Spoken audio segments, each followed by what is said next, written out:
အားလုံးပဲမင်္ဂလာပါ UK Match TV ရဲ့ Facebook နဲ့ YouTube Channel ကနေကြိုဆိုပါရစေဒီကနေ့ရဲ့နောက်ဆုံးရအားကစားသတင်းတွေကိုကြည့်ရမယ်ဆိုရင်တော့စီးရီးထိပ်သီးကလပ် Juventus အသင်းက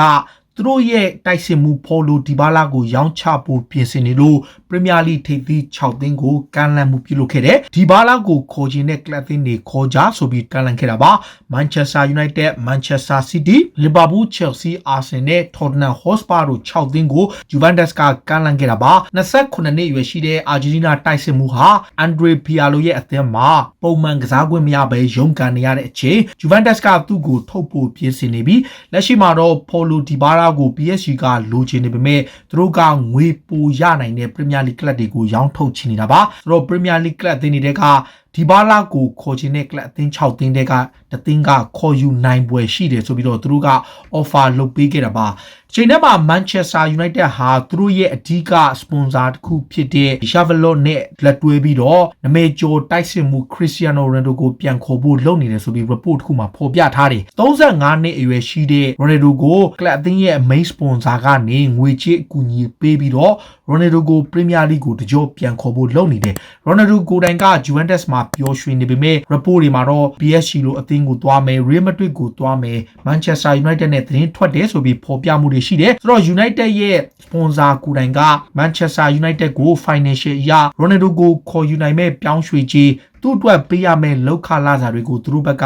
ကူညီပြီးဆောင်ရွက်ပေးပြီးတော့ Cristiano Ronaldo ကိုခေါ်ယူသွားဖို့ကြိုးပမ်းပွဲရှိတယ်ဆိုပြီးတော့ The Sun သတင်းစာမှာဖော်ပြထားပါတယ်လက်ရှိမှာတော့ Manchester United အတွက်တော့သတင်းတွေကိုတုံ့ပြန်ထားခြင်းမရှိပေမဲ့ The Sun ရဲ့အဆိုအရကတော့ United ကတကယ်ကိုစိတ်ဝင်စားလျက်ရှိနေတယ်လို့ဆိုတာပါ United ဟာတစ်ချိန်တည်းမှာပဲ Argentina လူငယ်ကစားမ Thiago Almada ဆိုတဲ့ Charting League ကိုစိတ်ဝင်စားနေတယ်လက်ရှိမှာဒီတောင်ပန်ကစားမဟာ Manchester United ကပြီးခဲ့တဲ့နွေရာသီတည်းကခေါ်ဖို့ကြိုးပမ်းခဲ့တာပါ Argentina ကစားမလေးက2018ခုနှစ်ကစပြီးတော့လက်ရှိအာဂျင်တီးနားမှာ43ပွဲကစားထားပြီး9ဂိုးသွင်းထားတယ်တကယ်ကိုအရေးသွေးရှိတဲ့လူငယ်တောင်ပန်ကစားမဖြစ်တော့တာဂက်ထားနေသလိုတစ်ဖက်မှာလည်း Man City ကလည်းသူ့ရဲ့ခြေစွမ်းကိုစောင့်ကြည့်နေလို့ဆိုပါတယ် Thiago Almada ရဲ့တန်ကြီးကတော့ယူရိုသန်း20သတ်မှတ်ထားတာပါ United ကတော့အခုလောဆယ်မှာဘာစီလိုနာရဲ့တောင်ပန်ကစားမ Ousmane Dembele ကိုစိတ်ဝင်စားစေဖြစ်တယ် Dembele ကတကောက်ကြောထန်ရာကြောင့်နောက်ထပ် injury ဖြစ်ပြီးတော့နားနေရတယ် United အနေနဲ့နွေရာသီမှာသူ့ကိုရလို့နီးပါဖြစ်ခဲ့ပြီးမှနောက်ဆုံးမှာပြတ်ပြေခဲ့ပေမဲ့လက်ရှိချိန်ဒီသူ့ကိုခေါ်ချင်နေစေဖြစ်တယ်လို့ဆိုပါတယ် Dembele ကတော့ဒဏ်ရာပြဿနာကြောင့်912ရက်တီတီအနားယူနေရပြီးချိန်တော်ကြာဘောလုံးပွဲတွေနဲ့ကင်းကွာနေရသူလည်းဖြစ်ပါတယ်တခါ Tottenham Hotspur အသင်းရဲ့နီးပြ Jose Mourinho ကတော့လက်ရှိသူ့အသင်းရဲ့ခြေစွမ်းကိုအားရကျဉ်းလျက်ရှိတယ်လက်ရှိမှာတော့ Tottenham ဟာ Chelsea Arsenal Manchester City တို့လို3သင်းနဲ့ကန်ခဲ့ပြီးမှနှစ်ပွဲနိုင်တစ်ပွဲတည်ကြပြီးတော့9မှတ်ထိရထားတဲ့ဒီခြေစွမ်းဟာ Champion တို့မှာရှိသင့်ရှိထိုက်တဲ့ character personality နဲ့ခြေစွမ်းပိုင်းအကောင်းဆုံးရှိတယ်ဆိုပြီးတော့ယင် Arsenal အသင်းနဲ့ England လက်ဝဲစင်ရဲ့တိုက်စစ်မှုဟောင်းကြီး Ian Wright ကချီးကျူးခဲ့သလိုမော်ရီညိုရဲ့အသင်းဟာဒီနေ့ရာသီမှာလီဗာပူးနဲ့မန်စီးတီးကိုအချိန်ချောက်နိုင်မဲ့အသင်းဖြစ်သတ်မှတ်ရမယ်ဆိုပြီးတော့ချီးကျူးပြောကြားလိုက်ပါတယ်။ဒါကဂျိုဆေမော်ညိုကတော့ဒီနေ့ရာသီမှာထော်တနမ်ရဲ့အဓိကရည်ရွယ်ချက်ကစူဖလားတစ်ခုခုကိုကင်ပြောင်းနိုင်ဖို့လို့ဆိုလိုက်ပါတယ်။မော်ရီညိုဟာဒီနေ့ရာသီတွက်မှာစပါကိုအကောင်းဆုံးစွမ်းဆောင်ပေးထားသလိုလီဖလားပြန်ပွဲမှာလည်းကွာတာဖိုင်နယ်ယူရို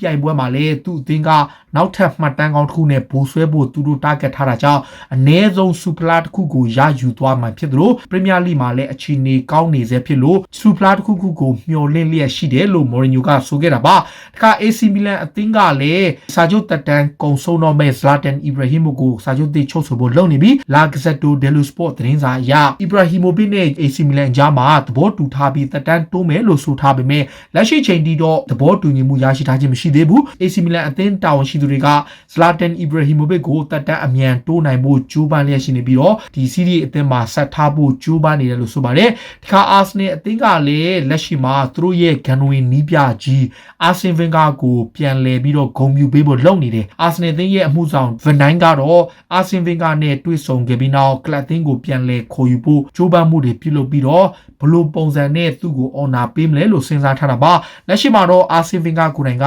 Arsenal အသင်းဘုတ်ဖွဲ့နဲ့ပြဿနာဖြစ်ခဲ့လို့သူ့ကိုထုတ်ပယ်ခဲ့ခြင်းကကလပ်အသင်းတာဝန်ရှိသူအချို့နဲ့အဆင်မပြေဖြစ်ခဲ့တာကြောင့် သူအနားယူသွားပြီးခဲ့တဲ့အချိန်မှာအာဆနယ်ရဲ့ပွဲစဉ်တွေကိုလုံးဝမကြည့်သလိုမြောက်လန်ဒန်ကလပ်ကိုလည်းပြန်လာဖို့အစီအစဉ်မရှိဘူးလို့တခါညင်းဆိုထားခဲ့ဘူးတယ်ဒါပေမဲ့အာဆနယ်အသင်းကတော့သူတို့ရဲ့ဂန်ဝင်နီးပြကြီးကိုဂုံပြူပို့ကြိုးပမ်းနေစေဖြစ်ပါတယ်အာဆနယ်သင်းရဲ့ပိုင်ရှင်စတန်ခရွန်ကီနဲ့ဘိုးဖွဲ့တာဝန်ရှိသူတွေကတော့လက်ရှိဆိုးဝါးနေတဲ့ရလတ်ပိုင်းတွေအတွက်နီးပြမီကေအာတီတာကိုအပြစ်တင်ခြင်းမရှိဘဲဆက်ပြီးထောက်ပံ့ပေးသွားမယ်လို့ဆိုပါတယ်ဇန်နဝါရီကာလမှာတော့သူတို့လိုချင်တဲ့ကစားမောက်တွေကိုအသင်းဘက်ကဖြည့်ဆည်းဖို့စောင့်ကြည့်နေသလိုမီကေအာတီတာနဲ့အဒူတို့ကလည်းကစားမောက်တစ်တွေရရှိဖို့ကြိုးပမ်းနေတယ်လို့ဆိုတာပါအာဆနယ်သင်းကတော့ပရီးမီးယားလိမှာတော်တော်ကို struggle ဖြစ်နေပြီးတော့အဆင့်15နဲ့အခြေအနေဆိုးဝါးလျက်ရှိနေတာပါတခါဆဗီယာရဲ့ကွင်းလယ်ကစားမအီဗန်ရာခီတီကတပတ်အတွင်းမှာချယ်လ်ဆီနဲ့ရီယယ်မက်ဒရစ်ကိုရှုံးခဲ့ပြီးနောက်သူတို့အနေနဲ့ဒါကိုသင်ခန်းစာယူရမယ်လို့ဆိုလိုက်ပါတယ်ချယ်လ်ဆီကိုဂိုးပြတ်ရှုံးပြီးရီယယ်မက်ဒရစ်ကိုပါထပ်ရှုံးတဲ့သူတို့အသင်းအတွက်တကယ့်ကို response တစ်ခုလိုအပ်လို့အဲ့ဒီရှုံးပွဲနှစ်ပွဲအတွက်သူတို့အနေနဲ့သင်ယူစရာတွေအများကြီးရှိတယ်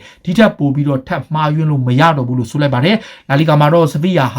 လာလီဂါချန်ပီယံဆုဖလားကိုအဓိကစိန်ခေါ်ဖို့ကြိုးပမ်းနေပေမဲ့လက်ရှိမှာတော့ခြေစွမ်းပိုင်းတည်ငြိမ်မှုမရှိတာကြောင့်ရှုံးပွဲတွေဆက်လာတာပါဘာဆိုနာအသင်းရဲ့ဥက္ကဋ္ဌလောင်းအဖြစ်ပြန်လည်ရွေးချယ်မဲ့ယိုအန်လာပေါ်တာကတော့သူ့ရဲ့ personal အရာပြောရင် VR ကိုလုံးဝမနစ်သက်ဘူးလို့ဆိုလိုက်ပါတယ် VR ဟာဘောလုံးပြိုင်ပွဲတစ်ခုမှာတိုးတက်အောင်စွမ်းဆောင်တာထက်ဒဏ်ပေးဖြစ်အောင်ပိုလုပ်နေတယ်ဒါကြောင့်ကျွန်တော်ရဲ့အမြင်ရဆိုရင် VR ကိုလုံးဝမကြိုက်ဘူးလို့သူကပြင်းပြင်းထန်ထန်ဝေဖန်လိုက်တာပါတခါ PSG ရဲ့တိုက်စစ်မှုနေမှာကလည်းသူ့ရဲ့အသင်းဖော်ဟောင်းမက်ဆီနဲ့ပြန်လည်လက်တွဲနိုင်ဖို့အစွမ်းကုန်ကြိုးစားနေတယ်လို့ဆိုပါတယ်နေမာရဲ့အနီးဆက်ဆုံးတငယ်ချင်းတယောက်ရဲ့အဆိုအရဒီနေမာကိုယ်တိုင်က PSG အသင်းကိုအချိန်ချင်းတောင်းဆိုထားပြီးတော့မက်ဆီကိုအရခေါ်ယူပေးဖို့ပြောထားတာပါမက်ဆီကိုယ်တိုင်ကလည်းဘာဆိုနာအသင်းကထွက်ခွာဖို့ပြင်ဆင်ထားပြီးမန်ချက်စတာစီးတီးနဲ့ PSG အသင်းတစ်သင်းတွေကတသင်းကိုရွေးချယ်ပွဲရှိတယ်လို့ဖော်ပြထားသလို PSG ရဲ့နေမာကိုယ်တိုင်ကတော့ Paris ကိုမက်ဆီရောက်လာဖို့ကြိုးပမ်းနေတယ်လို့ဆိုတာပါတခါ Belgian လွေးစင်သင်းရဲ့နီးပြ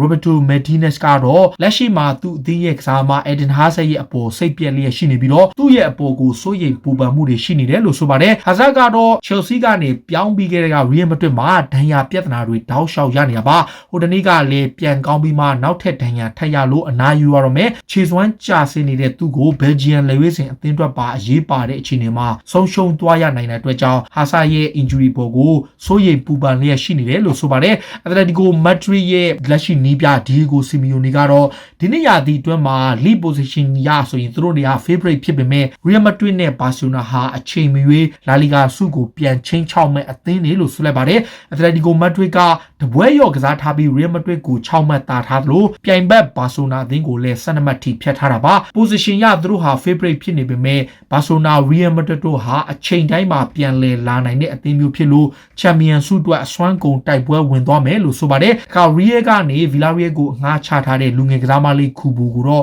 စောပိုင်းတုန်းက Real Madrid ကကစားခွင့်မရရင်ဇန်နဝါရီမှာထွက်ခွာခွင့်တောင်းဆိုပါဆိုပြီးတတိပေးထားတယ်ဒါပေမဲ့ခုဘူကိုယ်တိုင်ကတော့ Villarreal မှာကစားရတာပျော်ရွှင်ကြောင်းနဲ့ဒီအသင်းမှာစာချုပ်သက်တမ်းပြည့်တဲ့အထိအငှားဆက်ကစားသွားမယ်လို့ဆိုလိုက်ပါတယ် Juventus အသင်းရဲ့နီးပြ Andrea Pirlo ကတော့ Torino နဲ့ကစားခဲ့တဲ့ပွဲကခြေစွမ်းအပေါ်ကစားမတွေရဲ့ခြေစွမ်းကိုစိတ်ပြတ်နေတယ်သူ့ရဲ့ကစားမတွေအနေနဲ့ဒါဘီပွဲမျိုးမှာတော့ရုတ်တိရုတ်ရဲနဲ့ကစားနေပြီးဒီထက်ပိုကောင်းအောင်ကစားသင့်တယ်လာမဲ့ပွဲစဉ်တွေမှာလည်းဒီထက်ပိုပြီးတော့ကစားမတွေအာယုံဆူဆိုက်တဲ့နယ်လို့ပြောလိုက်ပါတယ်ဂျူဗန်နက်စ်ကတိုရီနိုကိုနိုင်ခဲ့ပေမဲ့တကယ့်ကိုခက်ခဲနဲ့နိုင်ခဲ့လို့ပွဲပြီးကန်ဒီကြမှာအနိုင်ရခဲ့တာပါတခါချယ်လ်ဆီရဲ့နီးပြဖရန့်လမ်ဘာကတော့ဒီနေ့ရာသီတွင်သူ့အသင်းကဆွမ်းဆောင်ရည်နဲ့ lead position ကိုကျင်းလျက်ရှိနေတယ်လို့ဆိုတဲ့ရာသီမှာပေါင်တန်း250ကျော်ထိသုံးထားတဲ့ချယ်လ်ဆီအနေနဲ့လက်ရှိကစားမတွေရဲ့စူဖွဲ့မှုနဲ့အကောင်းဆုံးပုံစံရရှိနေတဲ့သူရဲ့အသင်းရဲ့ခြေစွမ်းကိုကျင်းလျက်ရှိနေပြီးတော့ခြေလမ်းပန်ပန်နဲ့အကောင်းဆုံးဆက်ကစားဖို့ပြစ်မှတ်ထားနေစေဖြစ်ပြီးတော့သူ့ရဲ့အကောင်းဆုံးအသင်းကိုပုံမှန်ခြေစွမ်းပြအောင်ပြုလုပ်သွားအောင်မယ်လို့ဆိုလိုက်ပါတယ်ဒီလိုလမ်ပတ်ကသတင်းကောင်းနေခြေစွမ်းတွေကောင်းပြပြီးတော့အကောင်းဆုံးပုံစံနဲ့ဘေးပြောမှုပေးနေပေမဲ့ဘိုင်မြူနစ်အသင်းနဲ့ဒီမန်ချက်စတာယူနိုက်တက်နဲ့အင်္ဂလန်ကစားမဟောင်းအိုဟာဂရစ်ကတော့ချယ်လ်ဆီဟာလီဗာပူးမန်ချက်စတာစီးတီးတို့နဲ့ရှင်ပြီးတော့ title race မှာအဓိကပြိုင်မှတ်မဟုတ်ဘူးလို့ဆိုလိုက်ပါတယ်လီဗာပူးနဲ့မန်စီးတီးနဲ့ရှင်ရင်ချယ်လ်ဆီဟာတော်တော်ကိုတိုးတက်လာတာမှန်တယ်တကယ်လဲအကောင်းဆုံးပုံစံမှာကစားနေပေမဲ့ကျွန်တော်အမြင်တော့မန်ချက်စတာစီးတီးနဲ့လီဗာပူးရဲ့အဆင့်တန်းကိုရောက်ဖို့လိုအပ်ချက်တွေရှိနေပြီးတော့သူတို့ဟာချန်ပီယံခြေစွမ်းရှားဖို့လုံလောက်မှုမရှိသေးဘူးလို့ဆိုလိုက်ပါတယ်မန်ချက်စတာစီးတီးရဲ့ကွင်းလယ်ကစားမရိုဒရီကတော့ကလပ်အသင်းအတွက်မရှိမဖြစ်ကစားမတစ်ယောက်ဖြစ်ပြီးတော့အရင်တုန်းက Real Madrid က Makelele လို Chelsea က Makelele လိုကစားမမျိုးတယောက်ဖြစ်တယ်လို့ဆိုလိုက်ပါတယ်။ Man City ကအခုကွင်းလယ်မှာ Rodri ခြေစွမ်းပြပြီးနောက်ပိုင်းမှာ City ကွင်းလယ်ဟာတိတိကျကျကောင်းလာပြီးဖတ်ဂွာဒီယိုလာရဲ့မချီမဖြစ်ကစားသမားဖြစ်တဲ့အပေါ်ကိုစတီဗင်မန်နမန်ကချီးကျူးခဲ့သလိုမန်ချက်စတာစီးတီးအတွက်လည်းတကယ်ကိုအရေးပါသူတယောက်ဖြစ်တယ်လို့ဆိုလိုက်ပါတယ်။တခါ Tottenham Hotspur အမျိုးသမီးအသင်းမှာငှားလာကစားနေတဲ့ကမ္ဘာဖလား2ကြိမ်ချန်ပီယံလည်းဖြစ်တဲ့ American လေဝေးစဉ်ရဲ့အမျိုးသမီးတိုက်စစ်မှု Alex Morgan ကတော့ဒီတစ်ပတ်အတွင်းကစားခဲ့တဲ့ Brighton နဲ့ပွဲမှာခြေစွမ်းပြဂိုးသွင်းနိုင်ခဲ့ပြီး Spa ကိုပထမဆုံးအမျိုးသမီးလိပြိုင်ပွဲမှာနိုင်ပွဲရယူပေးခဲ့တယ်။ Alex Morgan ဟာ Tottenham ကိုရောက်လာပြီးကသူ့အနေနဲ့ပွဲထွက်ခွင့်သိမ့်မရသေးပဲရုန်းကန်နေရတဲ့အချိန်နောက်ပိုင်းမှာတော့တဖြည်းဖြည်းနဲ့ကစားခွင့်ရလာပြီးတော့အမျိုးသမီး Super League မှာပါခြေစွမ်းပြနေတာပါလက်ရှိမှာတော့အမျိုးသမီး Super League လို့ခေါ်တဲ့ WSL မှာ Manchester United ကရမှတ်20နဲ့ထိပ်ဆုံးမှာဦးဆောင်နေပြီးတော့ Arsenal အသင်းက19မှတ်နဲ့ဒုတိယလက်ရှိချန်ပီယံ Chelsea ကဘွဲရောနဲ့18မှတ်နဲ့တတိယနေရာမှာရှိပြီး Man City ကစုတ်ထနေရာမှာရှိပါတယ်။ဒါကနမဲကျော်လက်ဝိတ်ချန်ပီယံ Mandy Flight Mayweather က YouTuber တယောက်နဲ့ချစ်ကြည်ရေးရန်ပုံငွေလက်ဝိတ်တပွဲတရုတ်ပြလက်ဝိတ်ပွဲတပွဲထိုးသက်ဖို့ရှိတယ်လို့သူကိုယ်တိုင် Instagram ကနေထုတ်ပြန်ကြေညာခဲ့ပြီးတဲ့နောက် Paper View Company တွေကနေစပြီးတော့သူတို့နှစ်ဦးရဲ့လက်ဝိတ်ပွဲအတွက်စတင်ရောင်းချနေပြီဖြစ်ပါတယ်။ဒီ American နိုင်ငံမှာတော့$25ကနေစတင်ရောင်းချပြီးတော့အင်္ဂလန်နိုင်ငံမှာတော့18ပေါင်ကနေစပြီးရောင်းချနေပါ Paper View System ကိုသူတို့က1 million တသန်းထိသာရောင်းပြီးတော့ဖြစ်ပြီးတော့ဒါတွေကိုအားလုံးကိုဘယ်လိုပုံစံနဲ့ခွဲယူမလဲမေဝဲတာကရောစုချင်းငွေဘယ်လောက်ရမလဲဆိုတာကိုတော့ခံမှန်းပြောဆိုမှုတွေရှိနေပေမဲ့ထုတ်ပြန်ကြေညာထားခြင်းမရှိသေးဘူးမေဝဲတာကိုယ်တိုင်ကဒီလက်ဝဲပွဲအတွက်သူ့အနေနဲ့တန်း20လောက်ထိရဖို့မျှော်လင့်ထားတယ်လို့ဒီ report တွေမှာဖော်ပြထားတာလည်းဖြစ်ပါတယ်ဒါတွေကတော့စိတ်ဝင်စားစရာနောက်ဆုံးရအားကစားသတင်းတွေကိုတင်ဆက်ပေးတာပါခုလိုမျိုးစိတ်ဝင်စားစရာအားကစားသတင်းတွေကိုနားဆင်နေကြည့်ရှုရင်တော့ UK Match Day ရဲ့ Facebook နဲ့ YouTube Channel ကို follow လုပ်ကြပါလို့တောင်းဆိုရင်းနဲ့ဒီကနေ့ရဲ့အစီအစဉ်ကိုဒီမှာပဲအဆုံးသတ်ပြစေအားလုံးကိုကျေးဇူးတင်နေနော်